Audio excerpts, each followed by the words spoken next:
Artillery, the horror of World of Tanks. Hello everyone, my name is Jorge, and welcome back to World of Pokemon Go? Not actually Pokemon Go for me, I play Pokemon Omega Ruby, which I recently found back and I'm playing on my 2DS. Basically everyone is turned into a stupid zombie roaming the streets looking for Pokemon, and if they see a Pokemon they go running towards it if they want to catch it.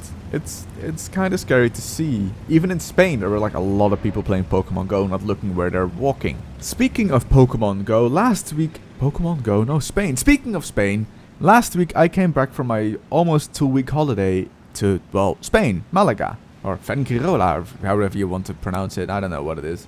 Put it on screen there. It was a fun vacation, but boy is there a lot to talk about. A lot. Let's start at the very, very beginning, shall we?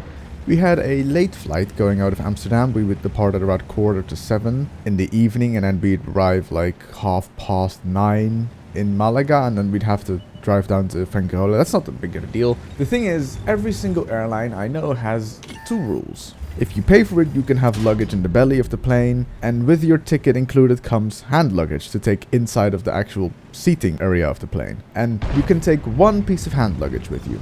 Now, we were going with a group of 6 people. Me, 3 very good of my friends, and 2 rather good friends as well. And one of those rather good friends took 2 pieces of hand luggage with her. And we all know that you can take 1 piece of hand luggage. And she was like, well, they won't make that big of a deal, will they? Well, they did. So we arrived at the airport, and I didn't have hand luggage with me because I know that I don't like to travel with hand luggage. I'll probably forget it on the airplane. So I told her, look, we're in the Netherlands. I will take 1 piece of your hand luggage with me now, but when we come back to the Netherlands from Malaga, I will not. If something goes wrong, I can call my parents and I can get easy help here in the Netherlands. In Spain, no. I don't want to get in troubles in Spain, so that's your problem. Agreed? And she said, agreed. So, okay, sure, fine. I'll take it. We went through the security area, no problem. Got into the airplane, no problem. The flight was just boring, sitting. Landing in Malaga was a bit bumpy, but whatever.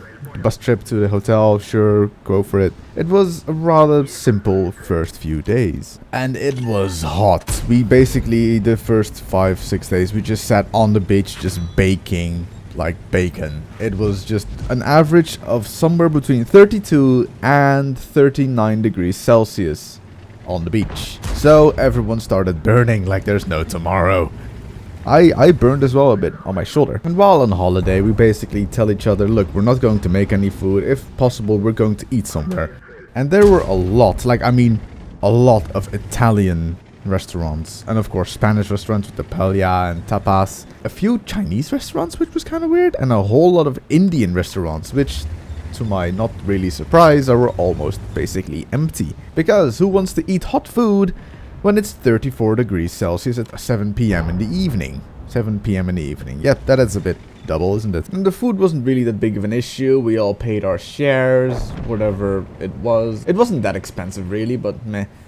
The problem was when we went for a few drinks afterwards. So we'd go to like a pub and we'd have a few drinks, and me and my friends usually order some beer. And the girls that were there usually wanted a cocktail, like, I don't know, a strawberry daiquiri or whatever they'd want. And there is a price difference between beer and a cocktail. A cocktail is usually like twice, if not 3 times as expensive as a beer. So at the end of the evening, we'd have 2 or 3 beers, and the girls would have 3 or 4 maybe cocktails, because that drinks a lot faster than a beer. And then they'd say, let's share the bill equally. Now that was a bit of an issue, because I'm not really prepared to basically pay 3/4 of their cocktails when I've just had 3 beers, which was €9 instead of almost €30 for their cocktails. There's 20 euros difference, and to be honest, I don't have issues with paying a bit more than I'm supposed to, but that that was a bit too much for me and my friends. So that became a bit of an issue throughout the whole holiday. Like, the rather good friends wanted to share the bill equally when we're like, yeah, we're not going to pay like 15 euros extra because you want us to do that. No, that's not how it works. Now you might be thinking now, like, Phil, aren't you prepared to pay a bit more for friends? I mean, that's what friends are for. Like, they do something for you, they do something for them. Yeah, of course I'm prepared to pay a bit more. But I'm not going to basically pay 2 of their cocktails for them every single evening of the holiday, which was almost 2 weeks. Nah, I love my friends, but I'm not prepared to basically pay for their drinks 2 weeks straight.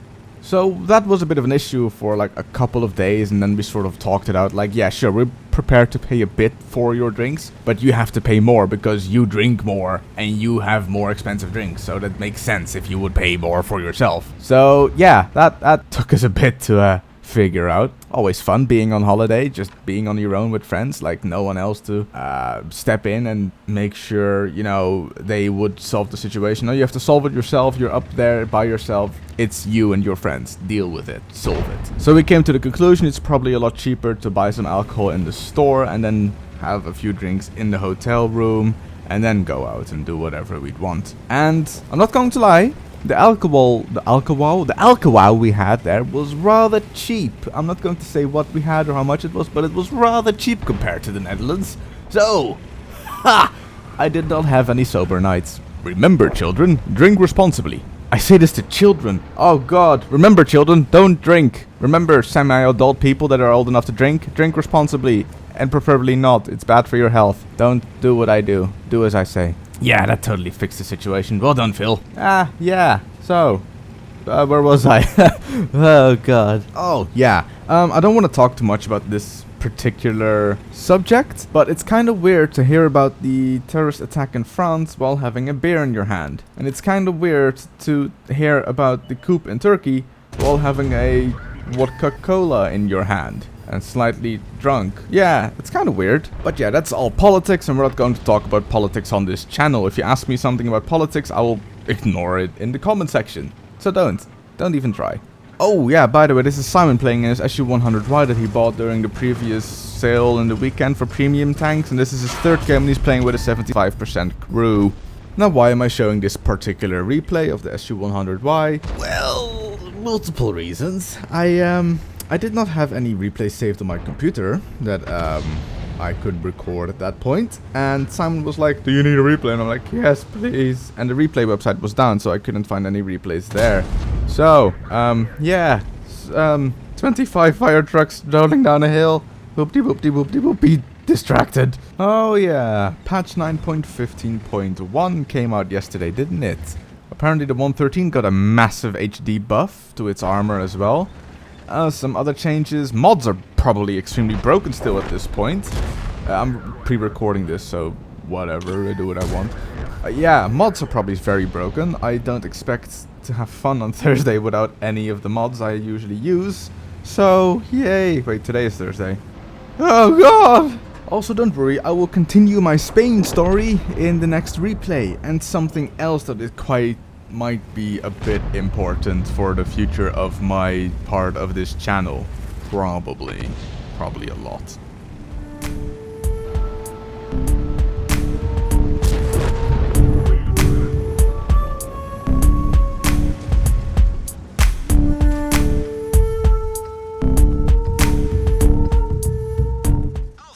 So yeah, that kind of...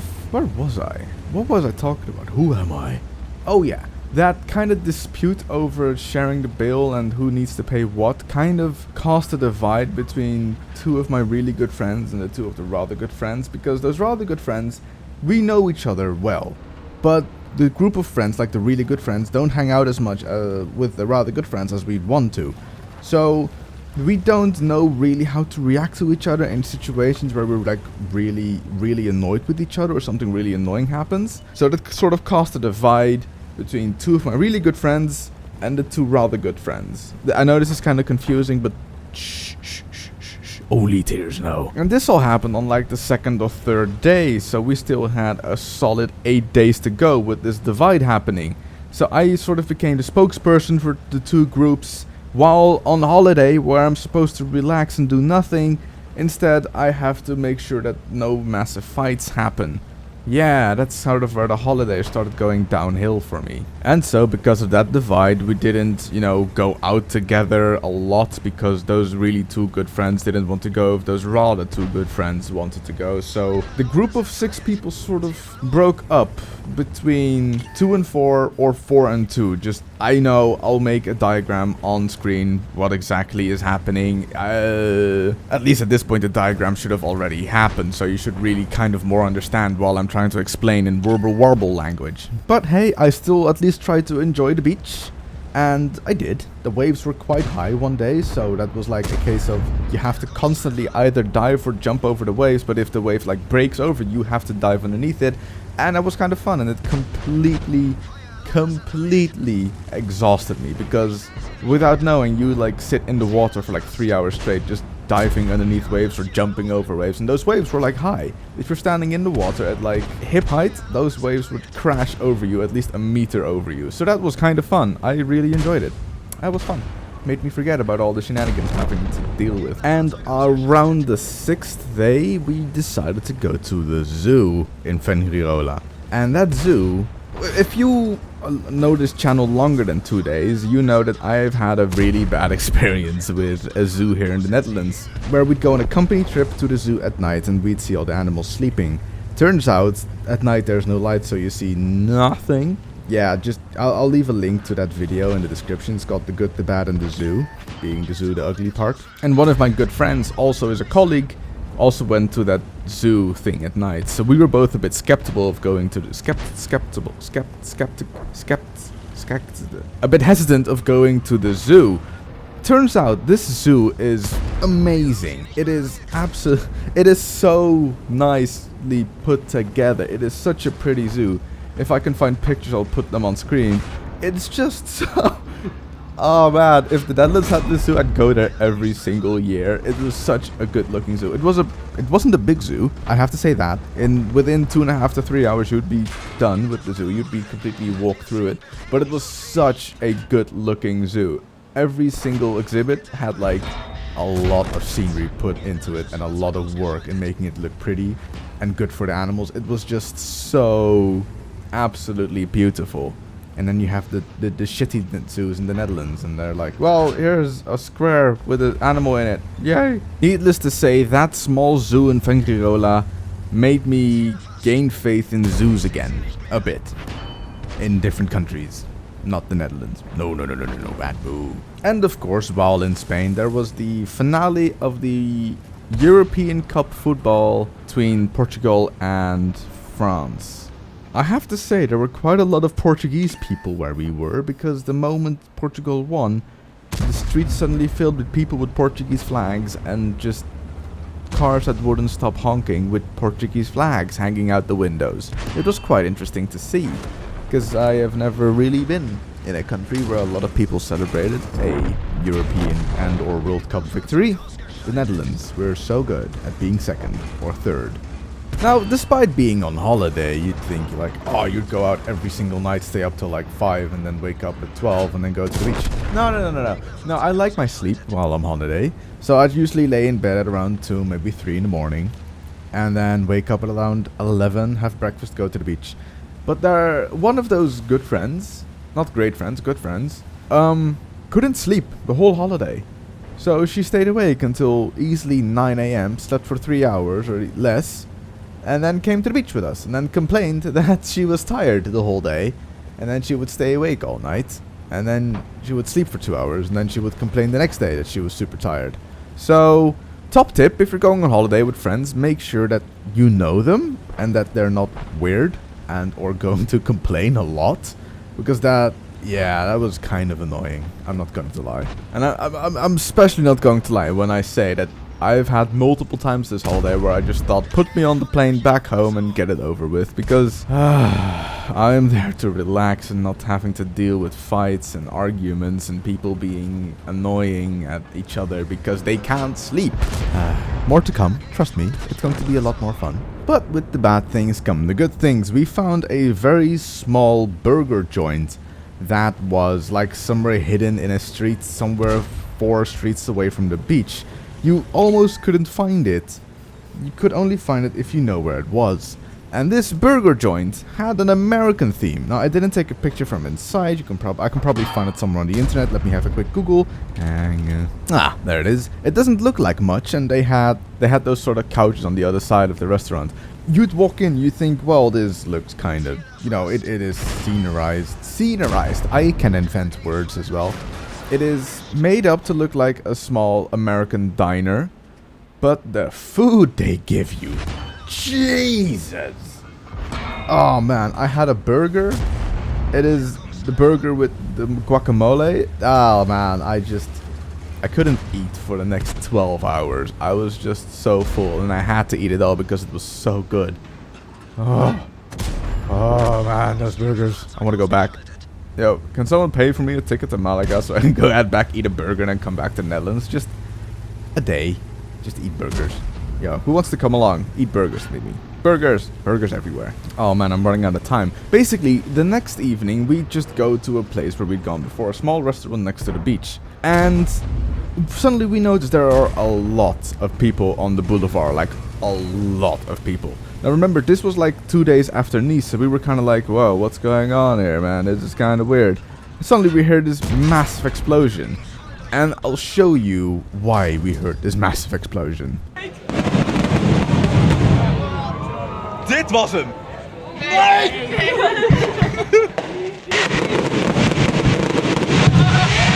Er wordt nog 2 adem erop! Wat is dit?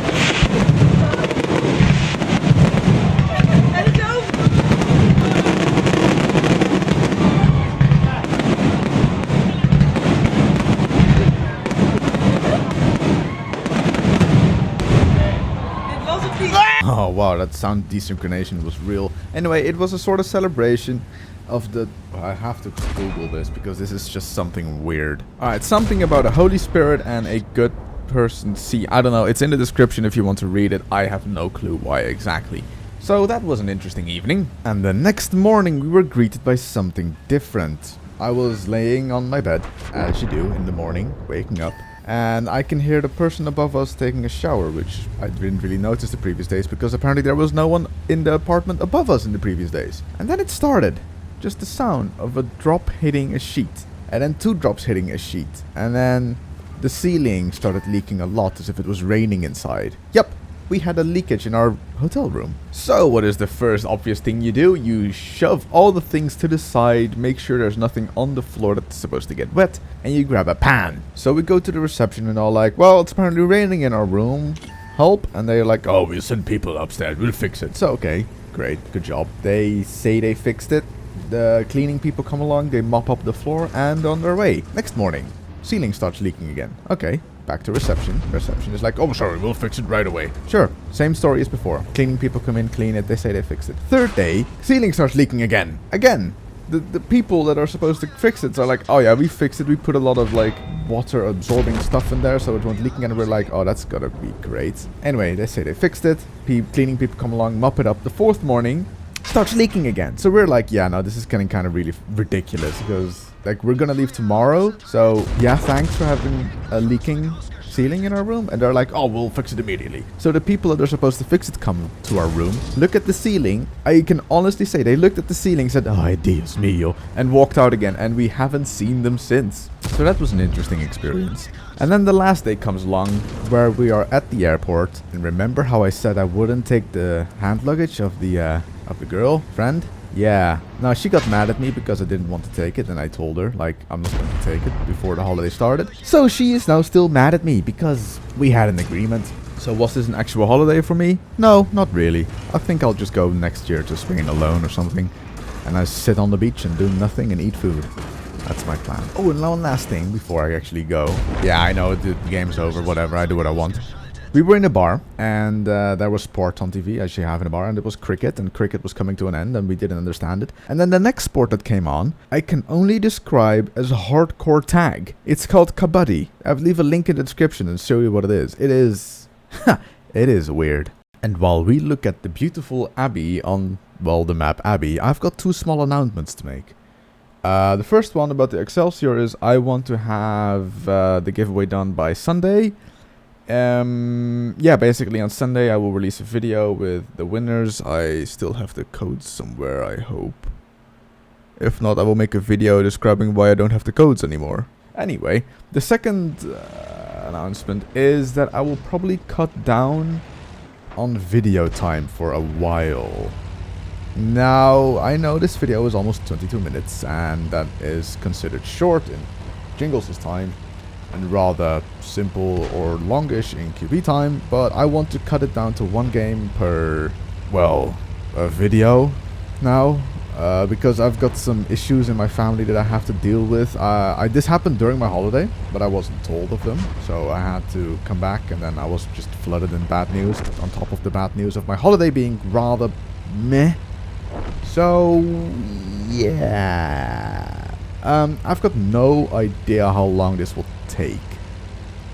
It could take somewhere between 2 to 4 weeks to fix, or to be better, whatever the word is. Or it can take up to 4 months, 5 months. I have no idea. Until then, one video at least on Thursday with one game. If I find the time, I will probably make a second video with one game. I've been thinking of doing that for a while now. Instead of like 2 games in one video, have 1 game in one video and then make 2 videos a week. I don't know, I just words thinking. Coming back from holiday is weird and things have changed, and World of Tanks is not what it used to be. Can't wait for the sandbox to happen, that update. I will be so mad. Anyway, enjoy the struggles of this Leopard PTA, or Leopard 1, and the 1390.